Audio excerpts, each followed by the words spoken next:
மலையனூர் அங்காளியே ஆமா ஒரு தடையாவது போய் பார்க்கணும். ஆமாமா அங்க பார்த்தாலே அம்மா பார்த்த உடனே அப்படி அங்கமெல்லாம் சிலுக்குதான். ஆமா ஆமா ஆடாத பேரு கூட அம்மா பார்த்தோன்னே ஆடுவாங்களாம்.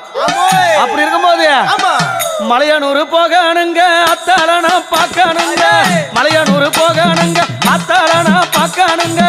அத்தால பார்த்ததுமே மருள் வந்து ஆடுதுங்க. மலையனூர் கோவிலிலே மகிமை பாடுது. மலையனூர் கோவிலிலே மகிமை பாடுது. உடுக்க ஒலி கேட்டதுமே உலகம் ஆடுது. அம்மா உடுக்க ஒலி கேட்டதுமே உலகம் ஆடுது.